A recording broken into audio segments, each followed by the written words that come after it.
할렐루야. 반갑습니다. 우리가 지금까지 여러분 히브리서 11장을 가지고 여러 가지 믿음에 대해서 살펴보는 가운데 있습니다.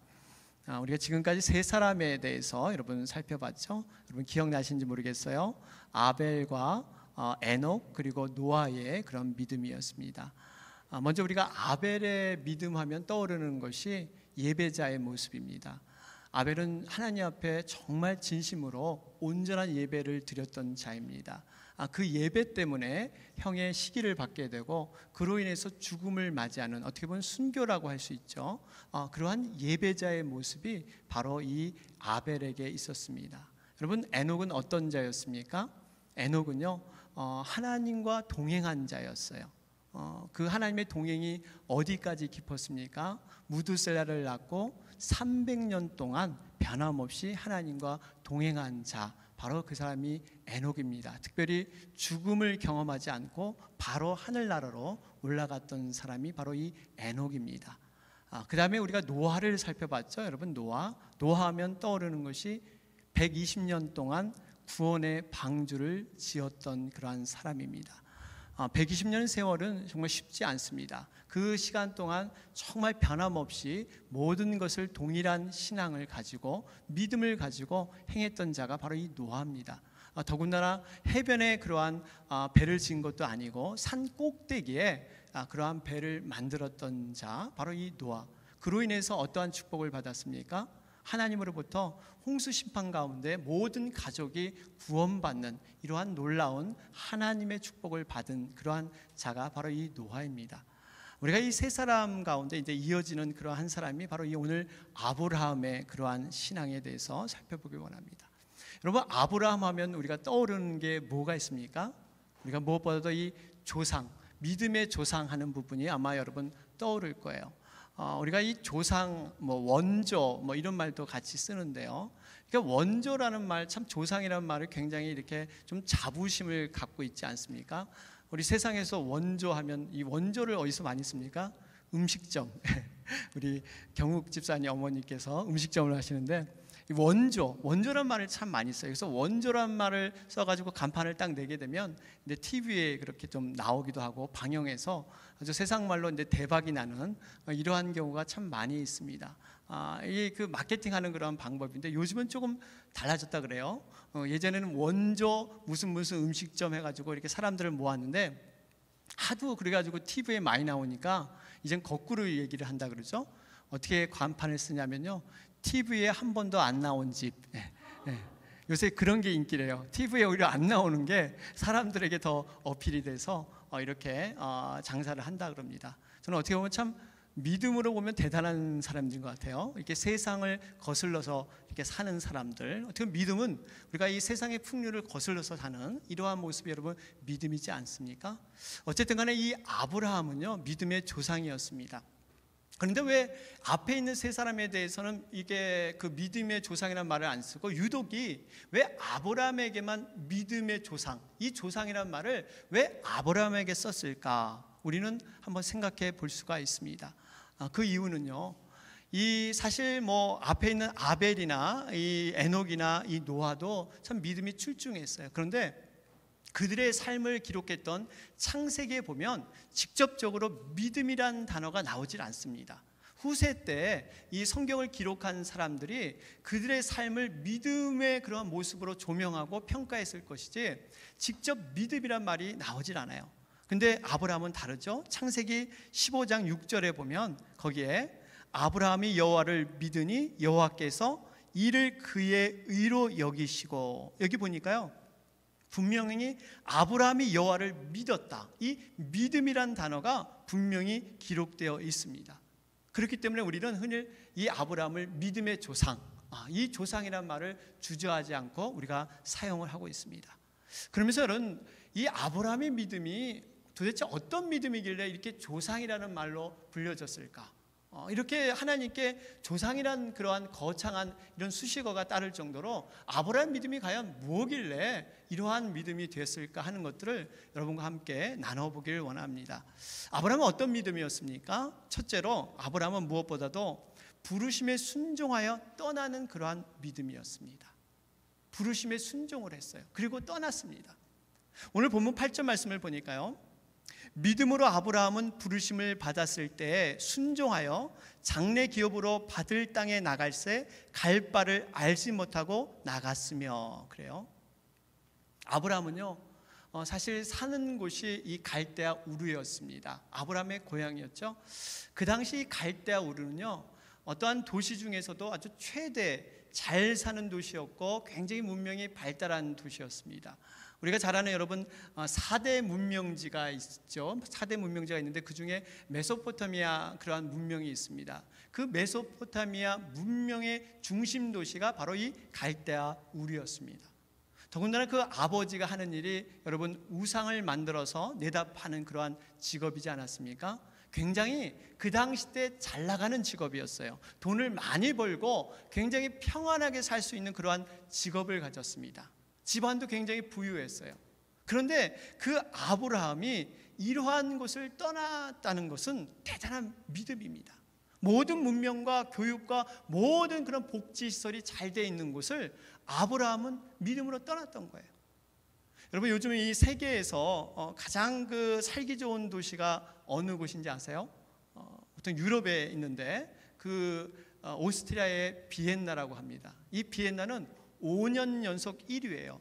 모든 교통과 어떠한 그 복지와 행정과 모든 삶의 질에 있어서 5년 동안 부동의 1위. 유럽이 여러분 참 좋은 도시가 많이 있지 않습니까? 어떻게 보면 이 비엔나처럼 이 지금 갈대아 우르도 정말 살기 좋은 곳이었어요. 그런데 그것을 떠났다는 거예요. 더군다나 아브라함의 나이가 지금 몇 세입니까? 75세. 보통 우리 사람들이 이 나이가 이렇게 드셔가면서 이렇게 죽음 앞에 이르게 되면요, 귀소 본능이라는 게 있죠. 지금 아브라함이 75세가 적지 않은 나이입니다. 보통 대부분 타지에 사시다가 고향으로 돌아오는 시기가 그 연로하신 나이세요. 그래서 우리가 한국에서 이렇게 이민 오시는 그 세대가 나이 연세 드신 참 어르신들이 참 어려운 이유가 그곳에서 생활했던 모든 것이 이렇게 습관화되고 젖어 있기 때문에 다른 세상에 참 적응하기가 어렵습니다. 우리 동물들도 여러분 보면 귀소 본능이라는 게 있다 그랬잖아요. 자기가 태어난 곳에서 그곳 가서 이렇게 죽고 싶어 하는 이러한 모습들이 우리 창조물의 그런 모든 마음 가운데 다 들어있어요. 그런데 아브라함은 그 나이에 75세라는 나이에 어떻게 보면 오히려 고향으로 돌아갈 나이에 그것을 떠났다는 것은 정말 쉽지 않았습니다. 이건 믿음만이 가능한 것이에요. 또 한 가지 더 어려운 것이 있다면요, 하나님께서 이 아브라함에게 떠나려 할 때 구체적인 목적지를 바로 알려주지 않으셨다는 딸. 우리가 이 여행을 여러분 해봤을 거예요. 우리 미국에 오면 대부분 한두 번씩은 이 장거리 여행을 하시게 되는데요, 여행에서 가장 중요한 게 뭡니까? 목적지예요. 목적지. 우리가 어디를 가느냐에 따라서 그 가는 그러한 생각을 하면서 나름대로 고생할 것도 준비를 하고 스케줄도 준비를 하고 여러 가지 그러한 준비사항을 꾸리게 됩니다. 그런데 목적지를 모르게 되면요, 굉장히 힘들어요. 내가 어디까지 가야 되고 어디 가서 쉬어야 될지 모른다는 것은 굉장히 여행에서 힘든 것을 얘기하고 있습니다. 하물며 여러분, 아브라함은 어떻습니까? 자기 인생의 여정입니다. 인생의 여행이에요. 모든 것을 포기하고 지금 떠나는 그러한 과정인데 하나님께서 처음에는 네가 어디를 가라 하고 구체적으로 말씀하지 않았었어요. 하나님의 믿음의 그러한 그 인도하는 방법은요, 우리가 믿음으로 떠났을 때 그 떠난 만큼 하나님의 깊이와 넓이와 높이를 하나님의 뜻 가운데 우리에게 알려주시는 거예요. 우리가 떠나지 않고 우리가 그 자리에 있으면 하나님의 뜻을 알 수도 없고 하나님을 경험할 수도 없습니다. 반드시 우리가 움직여야 돼요. 그런데 아브라함에게 그러한 움직임만큼, 그가 떠나는 그 거리만큼 하나님은 늘 만나주셔서 하나님께서 그때그때 하나님의 목적지를 알려주시는 그러한 방법이셨습니다. 우리가 이걸 보면 아브라함이 참 믿음이 훌륭하구나, 그래서 믿음의 조상이라는 그 정말 수식어가 붙을만 하구나, 이렇게 우리가 생각해 볼 수가 있습니다. 그래서 어떤 분은 그래요. 아브라함 하면 너무 믿음이 출중하고 너무 훌륭하니까 나와는 별로 상관이 없는 것처럼, 또 나와 비교해 보면 솔직히 어떠한 그 의기소침한 그러한 절망감도 우리가 들 수가 있습니다. 그런데 우리가 위로가 되는 그러한 사건이 있어요. 아브라함도 처음에는 100% 하나님의 전적인 순종을 하지 않았다는 것입니다. 이 아브라함이 떠날 때 보면요, 분명히 하나님께서 본토 친척 아비 집을 떠나 내가 내게 지시할 땅으로 가라. 본토 친척 아비 집을 다 떠나야 했습니다. 그런데 아브라함은 고향은 떠났지만 그의 혈육은 떠나지 못했어요. 누굴 같이 데리고 갑니까? 바로 아버지 데라와 조카 롯을 여러분 데리고 가지 않습니까? 이게 보면 아브라함이 100% 순종하지 않았어요. 우리의 삶도 마찬가지입니다. 우리의 모든 사역도 마찬가지예요. 우리의 직분도 마찬가지예요. 우리가 모든 것이 다 갖춰져서 훌륭해서 가는 게 아니라 우리가 비록 부족하고 연약하더라도 하나님께서는 그걸 떠나게 하신 후에 계속적인 훈련과 계속적인 하나님의 그 가르침을 통해서 하나님이 만들어 가세요. 하나님의 사람으로 인도해 가십니다. 아브라함도 마찬가지였어요. 그래서 아브라함이 사실 갈 곳은 그가 바로 이 가나안 땅, 바로 그곳에 적과 꿀이 흐르는 그곳에 가야 했는데 그가 그 중간 지점에서 멈추잖아요. 그것이 어느 곳이에요? 하란이라는 곳이에요. 하란. 이 하란에서 그는 한 5, 6년 세월을 그렇게 보내게 됩니다. 하나님께서 가야 할 땅에 가지 않고 그곳에서 머물러요. 그래서 여러분, 이 하란이란 뜻이 낭비하여 지체하는 곳, 뭐 이러한 뜻이 이 말로 이렇게 전해지고 있어요. 이러한 뜻이 이 속에 들어 있습니다. 어쨌든 이 하란에서 아브라함이 어떻게 되죠? 바로 아버지 데라가 그 하란에서 죽음을 맞이하게 됩니다. 그때에서 비로소 아브라함이 이제는 그 하나님이 원하시는 그 약속의 땅으로 들어가지 않습니까? 사실 이 데라라는 말도 그 말 뜻이 연기하다, 지체하다 이런 뜻이 있다 그래요.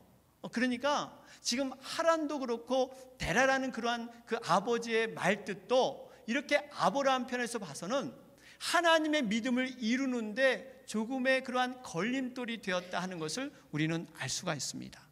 제가 이렇게 말씀드리는 부분은 뭐 부모님을 공경하고 부양하는 것을 이렇게 거슬러 얘기하는 건 아니고요, 믿음적인 측면에서 말씀을 드리는 거예요. 하나님의 약속을 이루는 데 있어서 이렇게 방해되는 이러한 요소가 바로 하란이었고 데라라는 사실입니다. 우리도 한번 생각해 볼 수 있어요.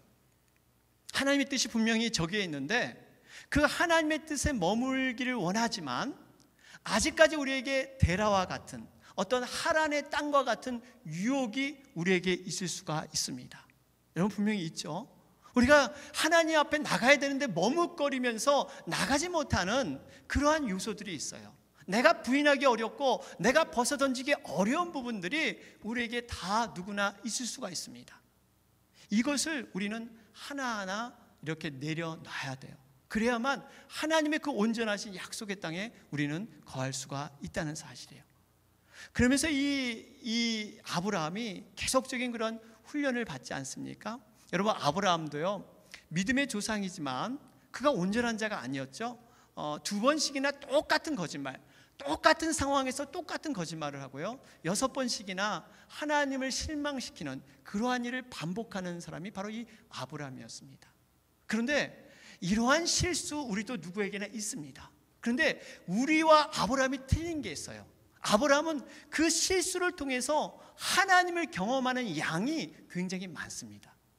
그 실수를 통해서 하나님의 그 원하심을 경험하고 믿음으로, 순종으로 그것을 배워 나갔다는 사실이에요. 우리들이 바로 부족한 게 바로 그거예요. 비록 실수하는 것 그 자체가 하나님의 책망의 그런 원인이 되지 못합니다. 그 실수를 통해서 하나님을 알아가는 것, 그것을 하나님은 원하신다는 사실입니다.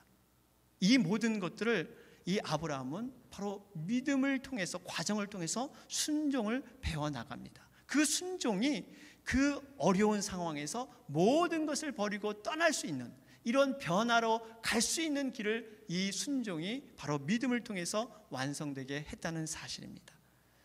그 미국의 과학자고 또 정치가인 벤자민 프랭클이라는 사람이 있습니다. 여러분도 아마 아실 거예요.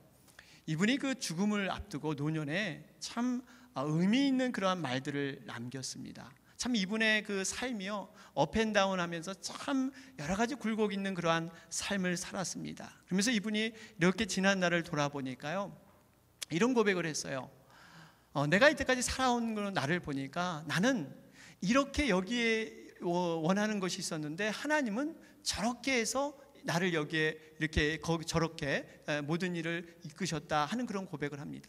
어떠한 뜻을, 내 뜻을 이렇게 이루기보다는 돌아보니까 다 하나님의 뜻이었고, 내가 서 있는 자리가 내 계획과 내 생각대로 된 것이 아니라 하나님의 섭리 안에서 이루어졌다 하는 그런 고백을 했습니다.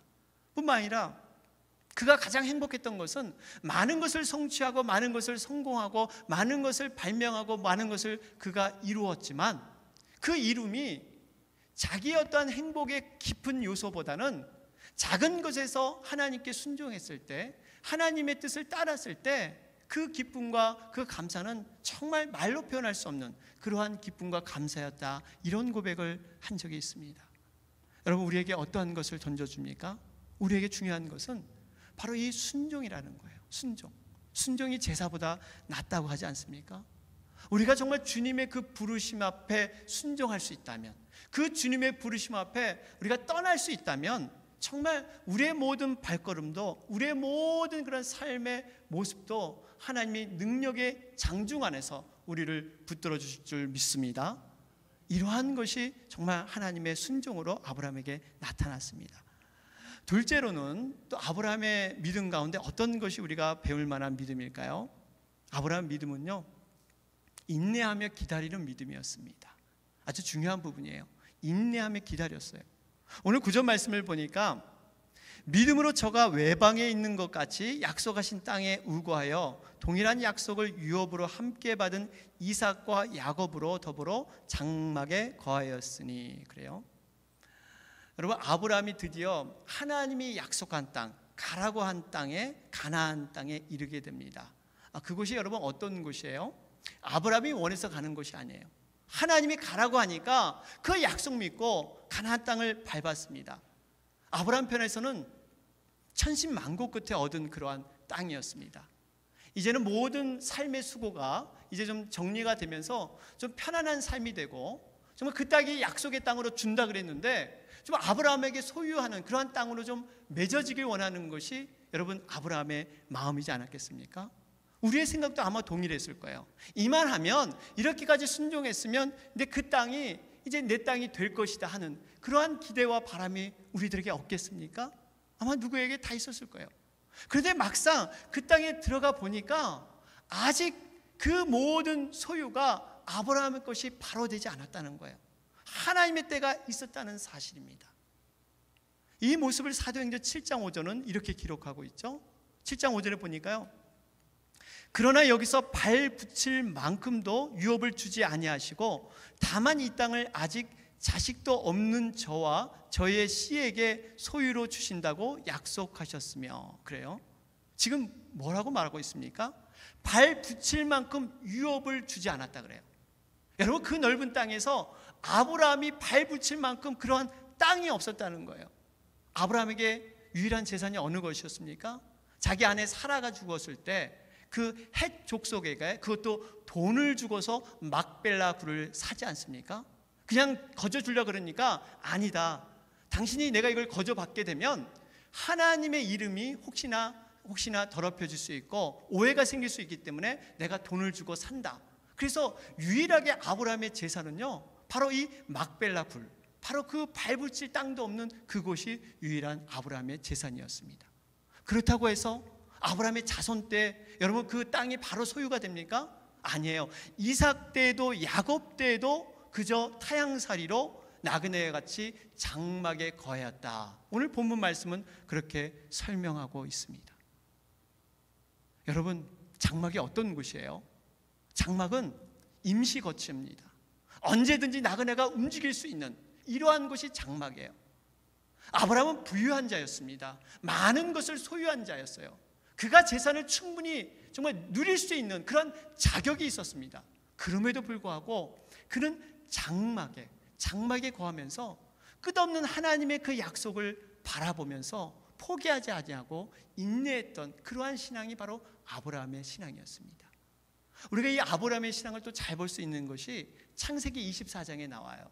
창세기 24장에 가보면요, 아브라함의 아들 이 이삭을 결혼시키는 그러한 장면이 24장에 나오는데, 이 아브라함이 지금 이 가나안 땅에 있으면서 자기의 며느리 될 이삭의 부인이 될 그러한 사람을 이 메소포타미아, 자기가 있는 그 고향이죠, 그곳에서 처자를 데려와라 하면서 신실한 종을 한 명 택합니다. 그럴 때 종이 물어요. 주인님, 만약 제가 주인님 명령받고 가는데 거기 그 처자가 이곳에 오기를 싫어하면은 내가 혹시 그 도련님 이삭을 데리고 내가 그곳에 가도 될까요? 그랬더니 아브라함이 단호히 NO 합니다. 안 돼. 그것은 내가 바로 이 지역이 하나님의 약속의 땅이기 때문에 이곳을 벗어나서는 안 된다. 바로 이것이 아브라함의 그런 믿음의 고백이었습니다. 여러분, 이걸 보면 우리가 이 아브라함의 약속이 여러분 언제 이루어집니까? 모든 가족이 이 야곱을 통해서 애굽으로 들어가잖아요. 그 애굽에서 400년을 살고 나서 이젠 출애굽하면서 가나안 땅에 이르는, 바로 그때 비로소 완성이 돼요. 아브라함 때도 아니고 이삭 때도 아니고 야곱 때도 아니고 먼 훗날 아브라함의 그 자손을 통해서 상상하지 못하는 그 인원이 바로 이렇게 가나안으로 옮겨지는 이러한 역사들이 일어나게 됩니다. 사랑하는 여러분, 우리는 어떻습니까? 우리는 어떨까요? 우리에게 너무 조급한 경향이 있지 않을까요? 기도하면 뭔가 당장 응답받아야 되는 것처럼, 또 이왕 축복해 주실 거면 멀리 나중에 축복해 줄 것이 아니라 지금 당장 우리에게 눈에 보이는 이러한 축복들, 이런 것을 우리는 많이 바라고 있지 않습니까? 그러나 아브라함은 달랐습니다. 눈에 보이는 분명한 이러한 땅의 소유는 없었지만 그는 그 약속을 반드시 믿고 훗날 그것을 바라보면서 조금도 주저하지 않은 그러한 믿음으로 살았던 이 아브라함을 우리는 볼 수가 있습니다. 사랑하는 여러분, 우리의 믿음이요, 정말 이 바로 앞에 것만 붙잡을 것이 아니라 먼 훗날 것, 정말 뒤의 것, 하나님이 이루실 그 약속을 붙잡는 그러한 믿음이 되시기를 바랍니다. 이러한 아브라함을 우리는 본받을 수가 있어요. 여러분 다 아시는 얘기지만 미국에서 1867년이었죠. 미국의 50개 주 가운데 사들인 이 알래스카, 여러분 알래스카는 러시아의 원래 그 땅이었다 그러죠. 러시아가 경제적으로 어려움이 있으니까 미국에다가 720만 불 제의를 해서 사들인 땅이었습니다. 여러분 그 당시 러시아가 굉장히 재정적인 어려움이 있었고요. 미국도 그 당시 1867년이면 그 당시 별로 미국도 이렇게 재력적으로 많은 그러한 돈을 갖고 있지 않은 시기였어요. 왜냐하면 이 남북 전쟁이 4년 치러졌는데 그것이 끝난 지 얼마 안 된 시기였고요. 이 1860년대부터 70년대 뭐가 붐이었냐면 이 서부 개척 시대, 이 금강을 캐러 정말 서부로 왔던, 그래서 이 정부에서 많은 돈을 투자했던 시기가 바로 그 시기였습니다. 그런데 그 시기에 이 국무장관이었던 윌리엄 시워드라는 사람이 정말 이 모든 것들을 감당하면서 끝까지 밀고 나가요. 그래서 의회에 가서 그런 연설을 통해서 단 한 표 차이로 알래스카를 사들이는 이러한 놀라운 일을 해내게 됩니다. 여러분 이것을 사니까 오히려 판 러시아 쪽에서 이 비아냥거리기 시작해요. 아니 720만 불에 기껏해야 그 냉장고 같은 얼음덩이를 사다니 참 우리는 정말 횡재했어. 정말 우리 큰 돈 받고 잘 팔았어. 러시아 쪽에서 그렇게 생각했어요.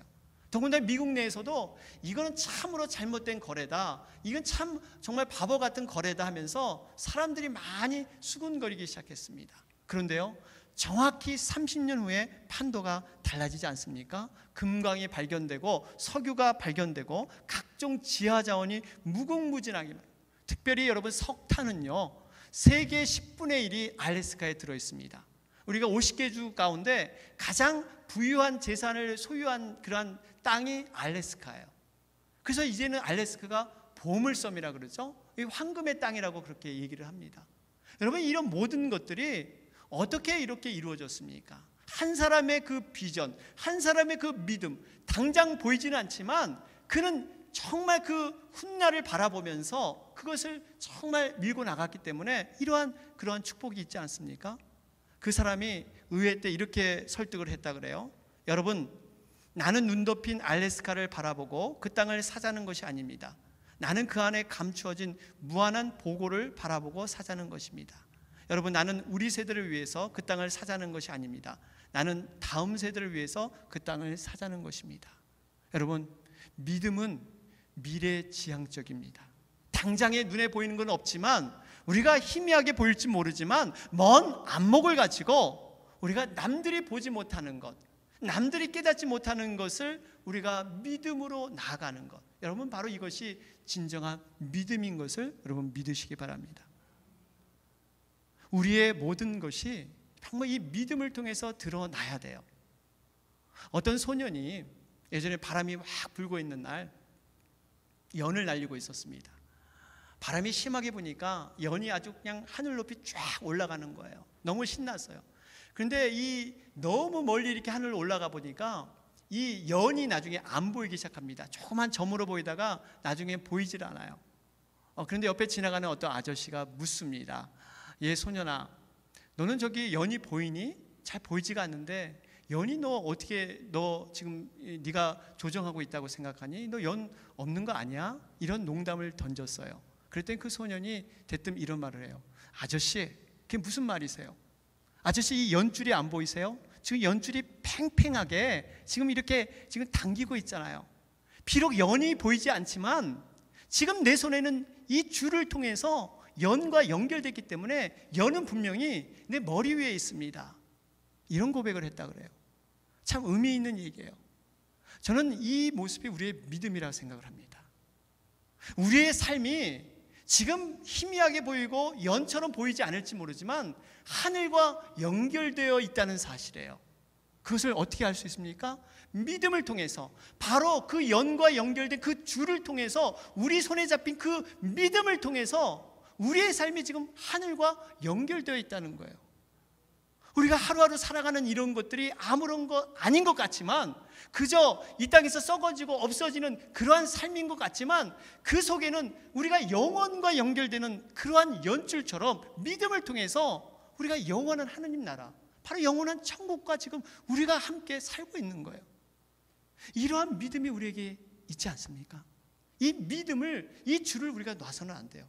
이 줄을 놓게 되면 이제 하나님과 하늘나라와 연결되는 모든 것이 사라져 버리고 만다는 사실이에요. 결론적으로 오늘 말씀을 정리하도록 합니다. 아브라함 믿음은 어떤 믿음이었습니까? 그는 바랄 수 없는 중에 부르심에 순종해서 나가는 믿음이었어요. 뿐만 아니라 약속을 붙잡고 인내하며 기다리는 믿음이었습니다. 이 믿음의 근거, 과연 아브라함의 믿음이 어디에서 그 폭발력 있고 추진력 있는 믿음이 나올 수 있었던가? 바로 오늘 10절은 말씀하고 있습니다. 10절에 보니까요, 이는 하나님의 경영하시고 지으실 터가 있는 성을 바랐음이니라. 사람이 지은 것이 아니라 하나님께서 지으시고 경영하는 성, 바로 예루살렘 도성, 새 천국, 바로 하나님 나라, 영원한 그 하나님 나라. 그러니까 아브라함은 그러한 확신이 있었고 그러한 분명한 소망이 있었기 때문에 비록 눈에 당장은 드러나지 않고 희미하게 보일지 모르지만 그 삶이 흐트러지지 아니하고 낭망되지 아니하고 끝까지 그의 그 약속을 붙잡고 나갈 수 있었다는 사실입니다. 사랑하는 여러분, 우리도 이 아브라함을 보면서 우리의 시민권은 분명히 이 땅이 아니죠. 하늘의 영원한 시민권이라고 말씀하고 있습니다. 우리의 영원한 소속이 하늘나라에 있습니다.